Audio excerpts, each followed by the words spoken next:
Hello friends, स्वागत आहे तुमचे MPSC एस्पिरंट या यूट्यूब चॅनलवर. आज आपण महाराष्ट्राच्या भूगोलवरील प्रश्न उत्तरे बघणार आहोत.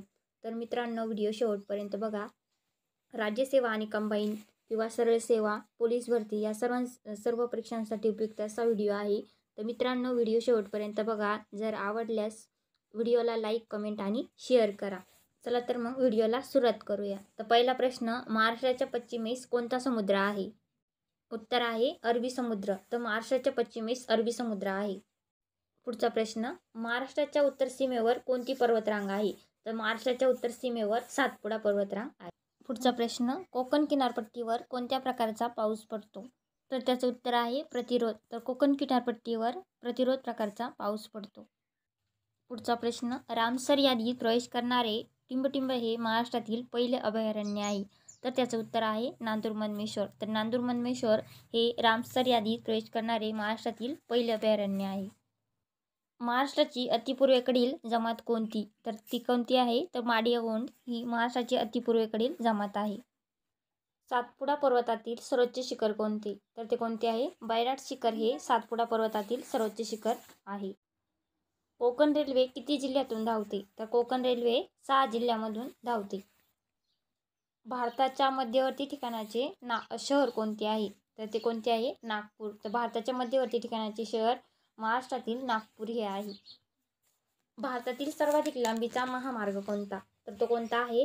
तर सर्वात लांब महामार्ग राष्ट्रीय महामार्ग 7 NH44 हा आहे भारतातील सर्वाधिक लांबीचा. पानझडी वृक्षांची वने विभागात आहे. तर कोणत्या विभागात आहे? तर पानझडी वृक्षांची वने ही विदर्भामध्ये आहे.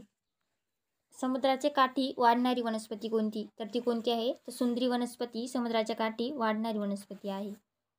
2011च्या जनगणनेनुसार महाराष्ट्रातील साक्षरता दर टिंबटिंब टक्के आहे. तर तो किती आहे? 82.3% एवढा 2011च्या जनगणनेनुसार महाराष्ट्रातील साक्षरता दर आहे. सह्याद्री पर्वत कोणत्या प्रकारचा आहे? तर तो अवशिष्ट प्रकारचा आहे. हरिश्चंद्र बालाघाट डोंगर जिल्ह्यात आहे. तर तो कोणत्या जिल्ह्यात आहे? तर अहमदनगर जिल्ह्यामध्ये हरिश्चंद्र बालाघाट डोंगर आहे. पुणे जिल्ह्यातील सर्वोच्च शिखर कोणते? तर पुणे जिल्ह्यातील सर्वोच्च शिखर हरिश्चंद्रगड हे आहेत. पुढचा प्रश्न, भारतातील सर्वात प्राचीन लेणी कोणती? तर पितळखोर औरंगाबाद जिल्ह्यातील सर्वात प्राचीन लेणी आहे. पुढचा प्रश्न, चांदीच्या दागिन्याकरता प्रसिद्ध ठिकाण कोणते आहे? तर ते कोणते आहे? तर कोल्हापूर जिल्ह्यातील हुपरी हे ठिकाण चांदीच्या दागिन्याकरता प्रसिद्ध आहे. पुढचा प्रश्न, औरंगाबाद शहराचे जुने नाव काय होते? तर ते जुने नाव खडकी होते. महाराष्ट्रातील पहिला साक्षर जिल्हा कोणता? तर तो कोणता आहे? सिंधुदुर्ग जिल्हा महाराष्ट्रातील पहिला साक्षर जिल्हा आहे. महाराष्ट्रातील दुसरा साक्षर जिल्हा तर तो वर्धा आहे. पहिला सिंधुदुर्ग आणि दुसरा वर्धा आहे. औरंगाबाद शहराची स्थापना कोणी केली? तर मलिक अंबर यांनी औरंगाबाद शहराची स्थापना केली आहे. आणि महाराष्ट्र राज्याची निर्मिती केव्हा झाली? तर महाराष्ट्र राज्याची निर्मिती 1 मे 1960 रोजी झाली आहे. स्वतंत्र महाराष्ट्र राज्याचे पहिले मुख्यमंत्री कोण होते? तर ते यशवंतराव चव्हाण हे स्वतंत्र महाराष्ट्र राज्याचे पहिले मुख्यमंत्री होते. भारताच्या एकूण क्षेत्रफळापैकी टिंबटिंब भाग महाराष्ट्राने व्यापलेला आहे. तर तो 9.36% एवढा भारताच्या एकूण क्षेत्रफळापैकी महाराष्ट्र राज्याने व्यापलेला आहे. या शहराला महाराष्ट्राची पर्यटन राजधानी म्हणून ओळखतात. तर औरंगाबाद छत्रपती संभाजीनगर या शहराला महाराष्ट्राची पर्यटन राजधानी म्हणून ओळखले जाते. पुढचा प्रश्न, या शहराला महाराष्ट्राची आर्थिक राजधानी म्हणून ओळखतात. तर मुंबई या शहराला महाराष्ट्राची आर्थिक राजधानी म्हणून ओळखले जाते. पुढचा प्रश्न, टिंबटिंब हे महाराष्ट्र राज्यातील सर्वात जास्त पर्जन्याचे ठिकाण आहे. तर ते कोणते आहे? तर सिंधुदुर्ग जिल्ह्यातील आंबोली हे ठिकाण महाराष्ट्र राज्यातील सर्वात जास्त पर्जन्याचे ठिकाण आहे. फेकरी हा औष्णिक विद्युत प्रकल्प कोणत्या जिल्ह्यात आहे? तर तो जळगाव जिल्ह्यात आहे. फेकरी हा औष्णिक विद्युत प्रकल्प.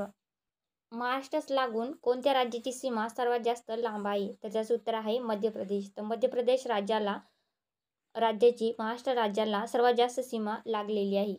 पुढचा प्रश्न, महाराष्ट्राच्या उत्तरेकडे टिंबटिंब पर्वतरांगा व टिंबटिंब टेकडे आहे. तर महाराष्ट्राच्या उत्तरेकडे सातपुडा व गाविलगड टेकडे आहेत. परभणी व नांदेड जिल्ह्यातील डोंगरांच्या रांगेला टिंबटिंब म्हणतात. तर परभणी व नांदेड जिल्ह्यातील डोंगरांच्या रांगेला निर्मळ रांग म्हणतात. पुढचा प्रश्न, दगडी कोळशाच्या निकृष्ट दर्जाचा प्रकार कोणता आहे? तर सर्वात निकृष्ट दर्जाचा प्रकार आहे पीठ हा आहे.